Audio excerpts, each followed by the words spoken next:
Әңгіменің екінші бөлімі. Бірде шұғыл іс-сапармен Көкшетауға кеткен Секен. бір жеті айналып қалды. Жалдамалы жапірейген үйде Күләні мен 7 айлық Нұрбегі. Үйге кіріп келгені сол Күләннің қолындағы Нұрбегі сәл көз тоқтата қарап тұрды да екі қолын созғаны. Секеннің кеудесіне басқаны сол бүлдіршін әлсіз саусақтарымен мойнынан құшақтай алғаны. Әлсіз сәби саусақтары ажырар емес, босатпайды.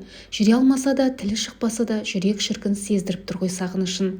Нұрбектің іштер шамасында кезеді. Анасы Нұрбегін жанынан артық көрді.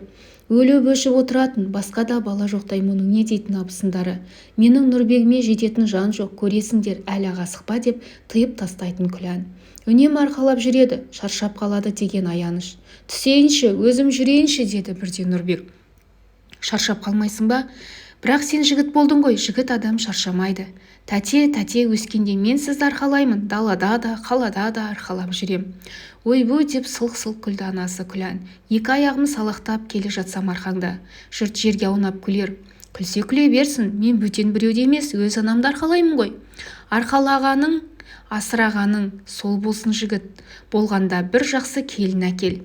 Ол кім? Келін деген кім? Ол ма? Ол сенің келіншегің. Келіншек? Нұрбектің көз бақырайып, аузы аңқия қалады. Керек жоқ маған келіншектің, оны қайтем.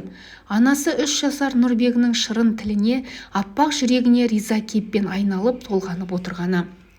Зекеннің кешкілік жұмысынан қайтқан беті. Мұны көрген сәтте есік алдында ойнап жүрген екі қызы құйындайша жөнеледі. Елігі 5 жаста, Назгүл мектеп табалдырығын биыл аттаған.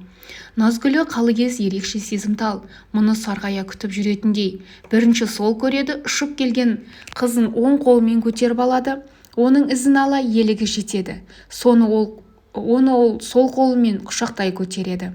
Бойын тіктеп екі қызын көтеріп мәз болып келе жатады.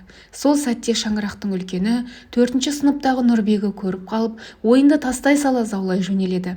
Арсалаңдап жетіп келіп аңырап қалады. Әкесінің екі қолында екі қызы.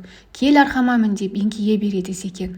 Қуанып кетіп арқасына бірақ қарғиды да мойнын тас қып құшақтап алады. 3 балапанын көтеріп келе жатқанын көрген Күлән есік алдында мәз болып тұратын.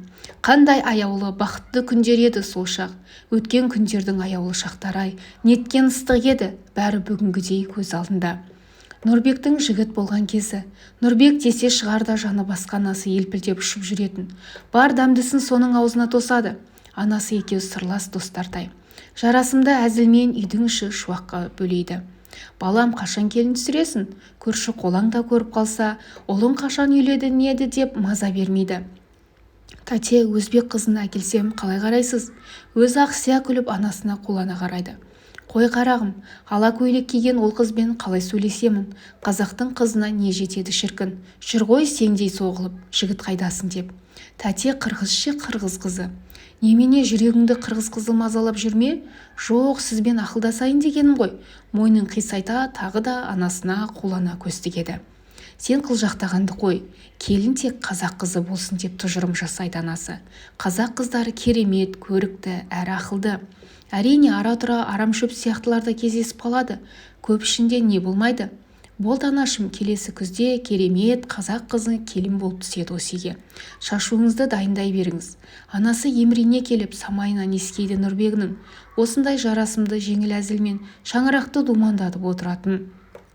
Дариғай арманына жете алмай үзіліп кетті. Оқыс келген ажал жұтып тынды. Сағынышқа айналған аяулы күндер-ай. Сағымдай бұлдырап алыстап барады. Қос мұңлық жер тоқпақтап қала берді. Ай жаңасы маужыраған дала, жауыннан кейін еркін тыныстап бусанып жатыр. Алыста түнерген арқарлы тауы түксие қарайды бұларға. Қос мұңлық сүзек болған жандардай сүлдері құрып ілбей басады. Сол жақтарынан ат тумасының сылдыры жетті. Көп өтпей күрең аттың да сұлбасы көрінді, көзге шалынды. Қос құлағын қалшиып оқшия қарап қалған. Түн ортасында дала кезген бұл не жүріс дегендей одырая қарайды. Бір қыбырлап, бір тоқтап, сүлдерін сүйретіп үйге жетті-ау титықтап. Шала қараңғы үйде күңіренген қос мұңлық. Сүйек кемірген улы қайғы есеңгіретіп тастаған, санада ауыр қайғыдан уланған. Екеуі де кейде не сөйлеп отырғандарын аңдамайтын күйде. Сандырақтап, шалықтап сөйлеп отыратындары. Кейде үрейлі құбыжық көргендей шүңірейген көздерімен бір-біріне осқырына ақшиып келіп қарайды. Жас баладай кемсеңдеген зекен иегінен сорғалаған тарам-тарам жас. Дүниеде ұрпақсыз өтуден ауыр қайғы бар ма екен?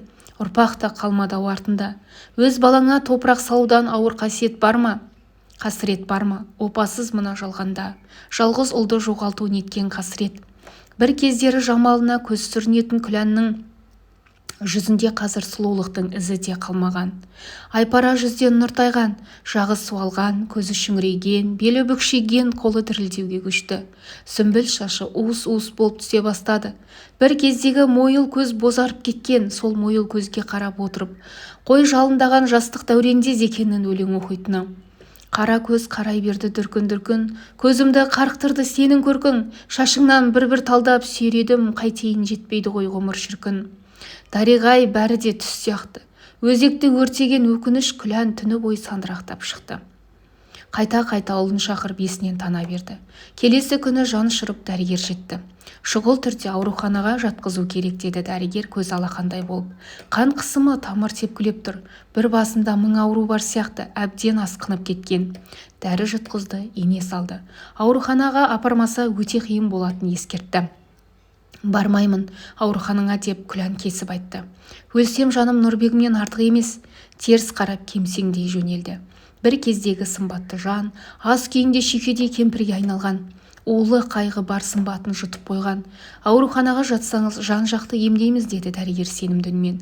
Әлі-ақ жазылып кетесіз. Өлі тыныштық. Сырқат жан ойланып жатыр. Қазір баруға келісім берер деп үміттене қарады дәрігер. Әлден уақытта ыңырси қиналған дыбыс шықты. Дәрігер елп етіп құлақ тосты. Не дейсіз деді әлсіз дәрменсіз үнмен Күлән. Бірдеңе дедің бе?